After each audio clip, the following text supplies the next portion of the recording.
Hello friends, I welcome you to a presentation on Indas 16 Appendix A Ifric 1. Now in this presentation I am going to deal with the changes in decommissioning liabilities, how to deal with it when revaluation model is being followed for accounting of fixed assets.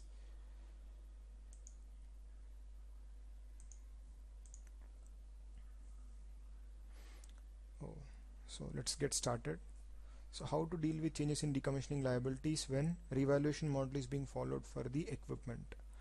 So if there is a change in liability due to change in estimated decommissioning costs or due to change in discount rates or due to change in timing of cash flows, because of the changes in these factors there can be a change in the liability. So this may result to an increase in liability, or this may result in a decrease in a liability as well. So how do you deal with these increases or decreases in decommissioning liabilities? So how to deal with the changes when revaluation model is being used? Suppose to the asset we are following the revaluation model, not the cost model. In our earlier lecture we learned how to use the cost model. Now if we are following revaluation model, how to deal with changes in decommissioning liabilities is what we are discussing. So this is going to alter the revaluation surplus which we have already recorded in our books, or the deficit which has already been recognized in the books. So if the liability changes, if the liability goes up, it's a loss. What should we do with that loss? If the liability reduces, it's a profit. So what should be the profit? So this is what is the question to be answered in this particular presentation. So how to deal with decrease in liability? If the liability decreases, it's a gain and it can be recognized in other comprehensive income. See, in our P&L account we have now two portions: profit and loss from operations and other comprehensive income. So this decrease in liability would be shown in other comprehensive income and it will be shown as a revaluation surplus in equity. So it's going to be reflected in two places, one in other comprehensive income, and we are also going to show it in balance sheet under the statement showing changes equity in an account called as revaluation surplus. So we'll credit P&L and we'll show it also in the balance sheet, but we are not going to show it in the profit and loss from operations portion, but in other comprehensive income portion. And if it would be credited to P&L account if an earlier revaluation deficit was debited to P&L account. That means suppose there was earlier revaluation done to the equipment and that loss was debited to P&L account. In such cases this gain because of the decrease in liability would be credited to profit and loss account. So if earlier any revaluation loss has been debited to P&L account, this decrease in liability gain would be credited to P&L account.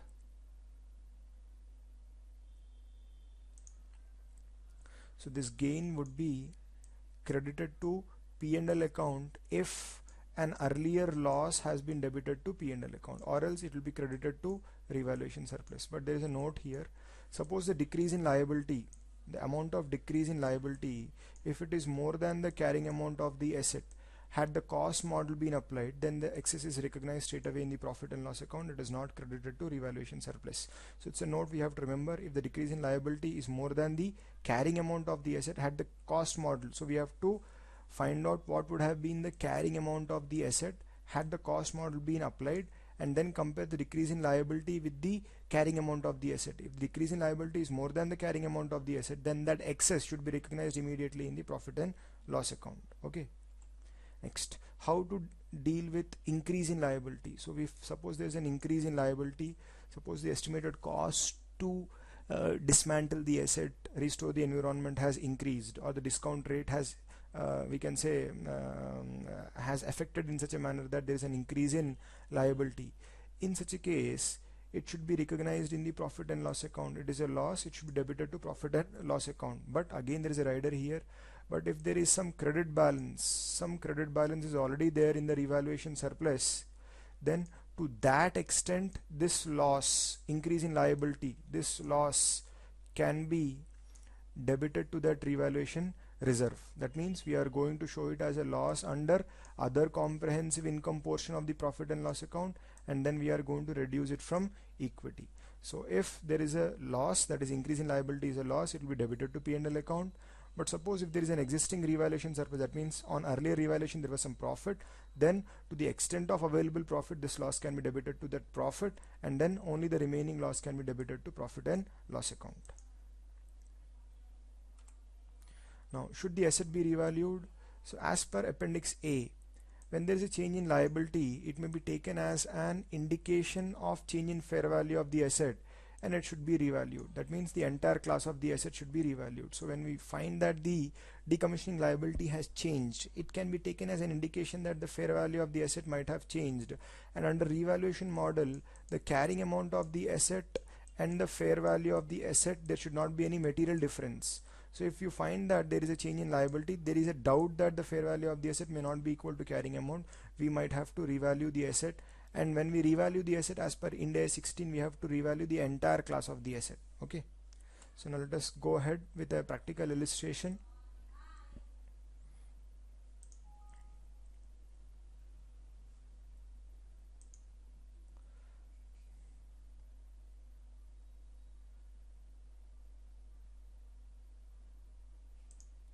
Now we'll take up a practical illustration to understand the application of this appendix.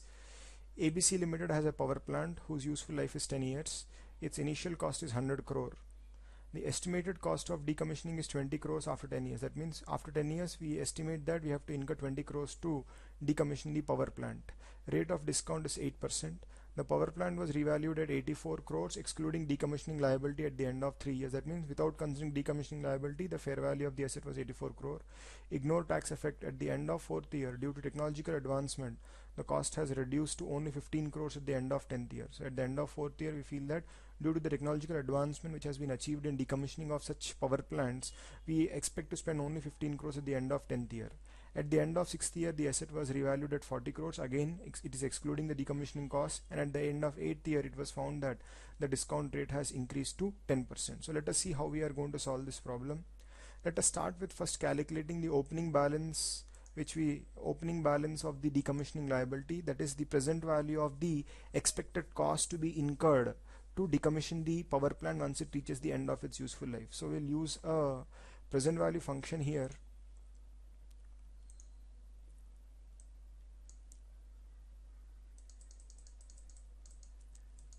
So we'll take the rate as given in the problem, 8%. The number of periods is 10 years. And the future amount which you have to incur is 20. You have to leave this payment amount. And the payment is going to happen at the end of the each year. So you have to take 0 here. So once you give it, you get that value as 9.26 crores. That means the present value of this 20 crore which has to be incurred at the end of 10 years, the present value at the beginning of first year is 9.26. I'll write the discount rate here. It is 8%. Finance charge for the first year would be 9.26 into 8%. The closing balance at the end of first year would be 9.26 plus finance charge 10. Okay.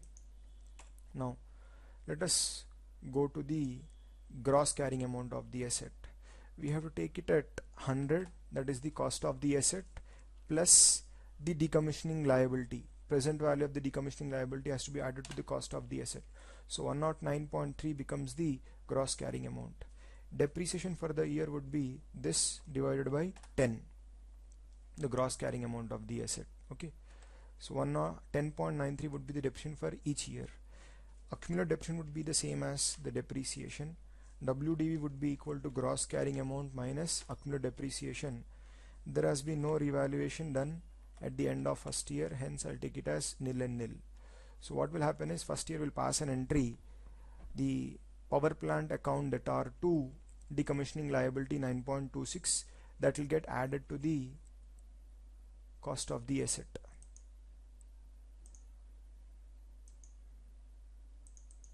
Okay, and the depreciation figure has taken this into consideration. Now there is no revaluation at the end of first year. This amount 0.74 will be debited to the P&L account. Will be passing an entry finance charges account at R2 decommissioning liability account. This 0.74 will be debited to profit and loss account. Okay. Next, in the second year, the gross carrying amount remains the same.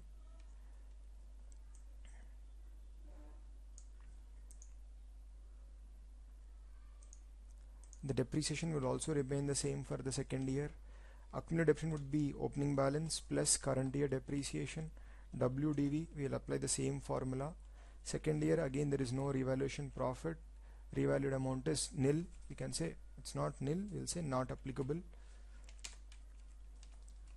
Second year opening balance would be the closing balance of the first year. Discount rate, I can take the same discount rate for all the years. Let us assume temporarily, we can change the figures when the need arises. This is the finance charge for the second year, and we get the closing balance for the second year. So second year we are going to show 0.80 as finance charges.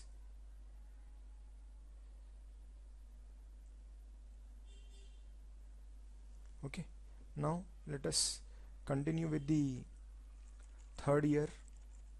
The opening balance for the third year, the gross carrying amount will remain the same. Depreciation for the third year would remain the same. Accumulated depreciation would now increase. 21.85 plus 10.93 will increase. WDV, I can copy the formula here. Third year, there is some revaluation which has taken place. In the third year, as per the problem, excluding decommissioning costs, the value of the fair value of the power plant is 84, plus we have to take the, let us come back to it later on, we have to take the closing balance in the provision as well.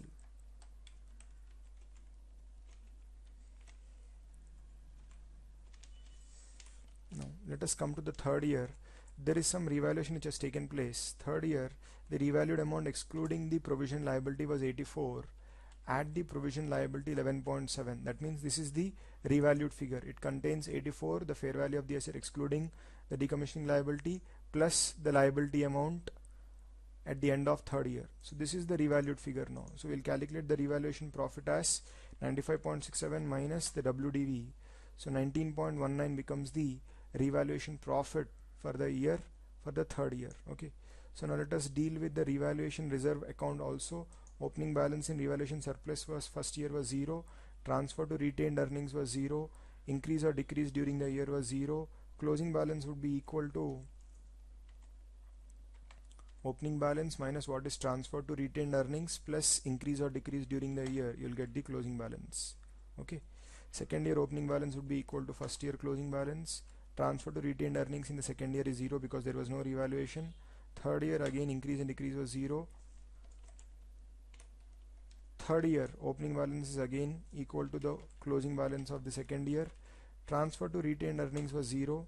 Increase or decrease during the year, it was equal to, so during the year we have got a revaluation profit of 19.19. we can take it as 19.2 here. I'll just increase the decimals, and the closing balance would be equal to 19.2. Okay, so now we have finished the third year accounting as well. So in third year, this figure 19.19 will appear under other comprehensive income of the profit and loss account. This 0.86 finance charge would appear in the profit and loss portion, and 10.93 would appear as depreciation in the profit and loss account. So in the fourth year, the gross carrying amount will be arrived at. We'll take the gross carrying amount before revaluation. We will subtract the accumulated depreciation against it, and we will add the revaluation profit. This is how we arrive at the revalued amount at the beginning of the fourth year. Now depreciation for the fourth year would be equal to, it is equal to 95.67 divided by 7 only now, because the remaining life is only 7, it is 7. Accumulated depreciation would be equal to 13.67. okay, WDV will apply the same formula, so it is 82 now. 95.67 minus 13.67 becomes 82. Now in the fourth year, at the end of fourth year, due to technological advancement, the cost has reduced to only 15 crores at the end of 10th year. What does that mean? Let us first finish the fourth year calculations for the finance charges. The fourth year opening balance would be equal to the third year closing balance. The finance charge would be equal to 0.93, and the closing balance would be 12.67. But at the end of fourth year, it was found that due to technological advancement, the cost has reduced only to 15 crores. That means you have to incur only 15 crores at the end of 10th year for the purpose of decommissioning of the power plant. Now we have to re-estimate the liability at the end of fourth year. I will calculate the present value of 15 crores which has to be incurred at the end of 10th year for the purpose of decommissioning. Now we have only 6 periods left, so I'll take 6 as the remaining periods, and the future value is 15 crores. I get the present value as 9.45 crores. Okay, so as against a provision of 12.6, now I know that the liability amount is only 9.45. This is the revalued liability. That means there is a gain of 12.6 minus 9.545, 3.20. There is a gain 3.15. There is a gain. This gain should also be credited to revaluation surplus, because there was no earlier loss which has been debited to profit and loss account. This gain should be transferred to revaluation surplus, and now the liability has decreased, hence we have to change the opening balance of the liability for fifth year. It's now going to be 9.45, not 12.60.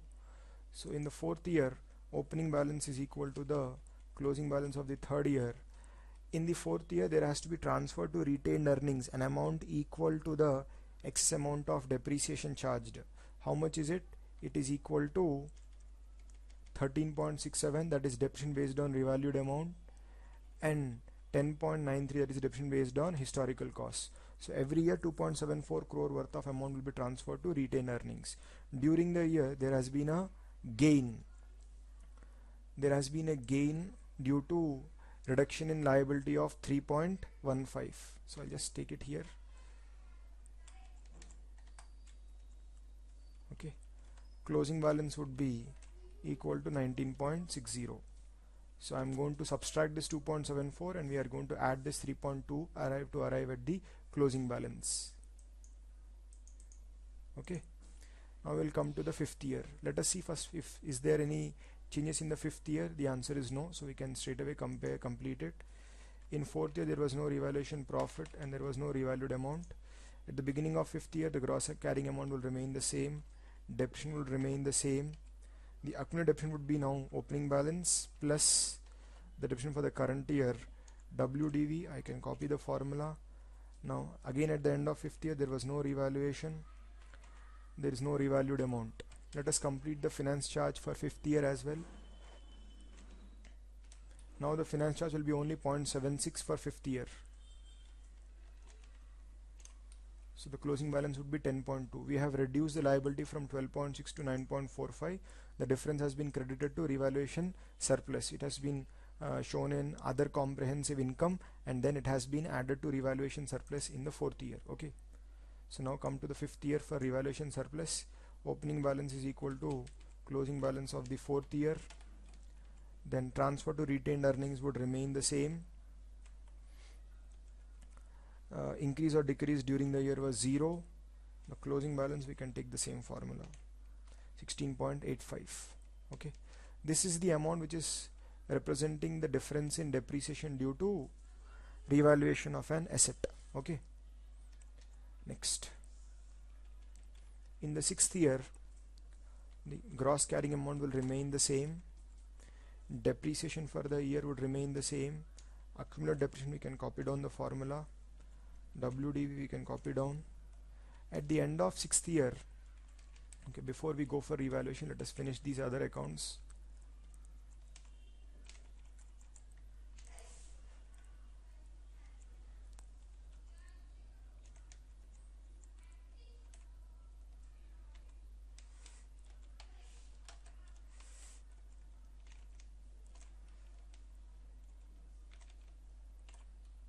This amount will be shown as finance charges. And in the sixth year there is some revaluation given in the problem. At the end of sixth year the asset was revalued at 40 crores excluding decommissioning cost. So now I'll arrive at the revalued amount. It is 40 crore excluding decommissioning cost. The decommissioning cost is appearing in my books at 11. So 51.02 is my revalued figure. Revaluation profit would be equal to, I think there is a revaluation loss here. So there is a revaluation loss of 3.65 here. So now this revaluation loss, to the extent available, will be debited to revaluation reserve. If you observe, at the beginning of the sixth year there is sufficient balance in the revaluation surplus. Hence we are going to subtract this loss from revaluation surplus only. It will not be debited to profit and loss account.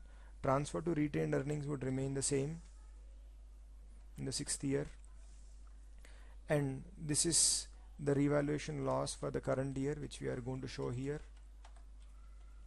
and closing balance would be 10.47.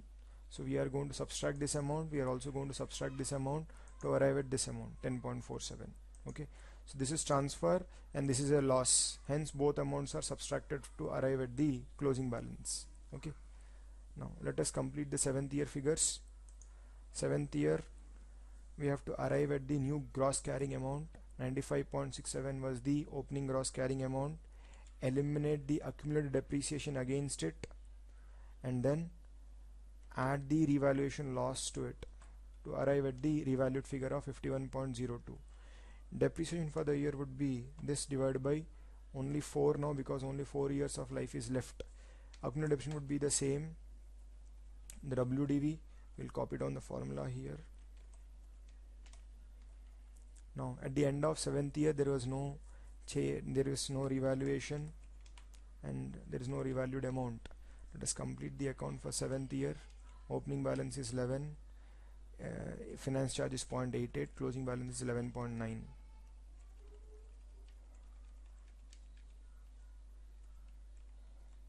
Now we come to the 7th year. Opening balance in revaluation surplus is 10.47. Transfer to retained earnings. Now it is the difference between the depreciation charged based on revalued figures and depreciation based on the cost. So 1.83 would be transferred to revaluation reserve every year. Any increase or decrease during the 7th year? There is no increase or decrease. So closing balance would be 8.64. Now come to the 8th year. The gross carrying amount would be the same. Depreciation would be the same. Accumulated depreciation would be opening balance plus depreciation for the current year. The WDV will arrive at the same formula. 8th year also there was no change in revaluation of the asset. There is some information given. At the end of 8th year it was found that the discount rate has increased to 10%. It is going to affect not the asset, it is going to affect the provision. Okay, hence not applicable. Now let us come to the 8th year. Opening balance would be equal to the closing balance of 7th year. We get the closing balance 12.9. But this 0.95 is going to appear as a finance charge in the P&L account. Okay, but at the end of 8th year it was found that the discount rate has increased to 10%. So now we have to re-estimate the present value of the liability at the end of 8th year using the change discount rates. Okay, so how are we going to find it? Let us take the present value of the expected decommissioning cost. Rate is now 10%. The number of periods left is only 2 years now. The payment amount we are going to skip. Future value is 15 crores. That is what we have to incur to complete it at the end of the period. So 0. So now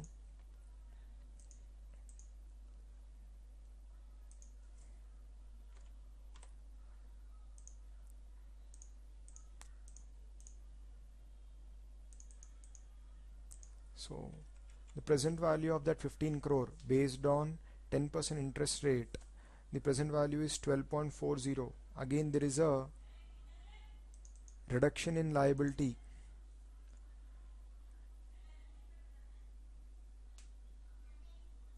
So as per our books 12.9 is appearing as the liability.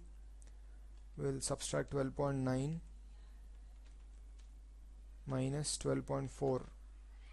So there is a decrease in liability by 0.4599. There is a gain again. You can see there is a gain of 4.6. So this gain will again be credited to revaluation reserve. There is no loss here.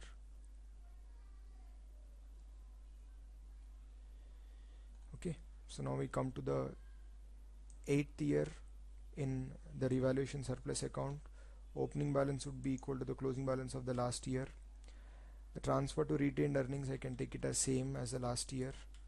Increase or decrease during the current year, there is a gain of 0.46. I can take it here.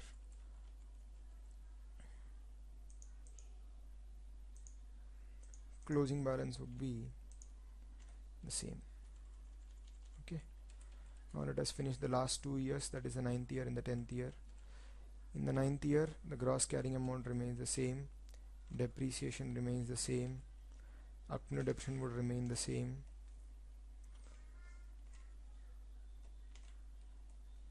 There is no revaluation at the end of 9th year. Opening balance for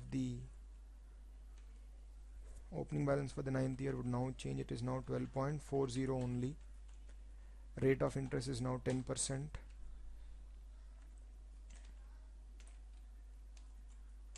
The rate has changed, so now we'll take 1.24 as the finance charge. 13.6 would be the closing liability at the end of 9th year. For revaluation surplus, opening balance would be the closing balance for the last year. We'll transfer 1.83 to the retained earnings. There is no increase or decrease during the current year, so closing balance would be 5.44 now. Then let us come to the 10th year. Gross carrying amount is the same, depreciation is the same. Accumulated depreciation would be 51.02 and the carrying amount would be 0 now, because asset is fully depreciated over its useful life. Opening balance would be now closing balance for last year. The interest rate is 10%, hence 1.36. So now we get exactly 15 crores. This is the amount we have to incur at the end of 10th year for decommissioning of the asset. 10th year, the opening balance would be equal to the closing balance. Transfer to retained earnings, it remains the same as last year. Increase or decrease during the year is 0. Closing balance is equal to 3.67, and ultimately, because the asset has already been derecognized, this entire amount can be transferred to the retained earnings.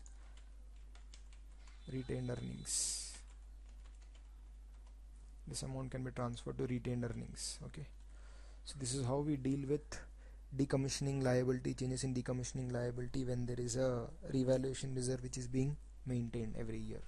Okay, thanks a lot.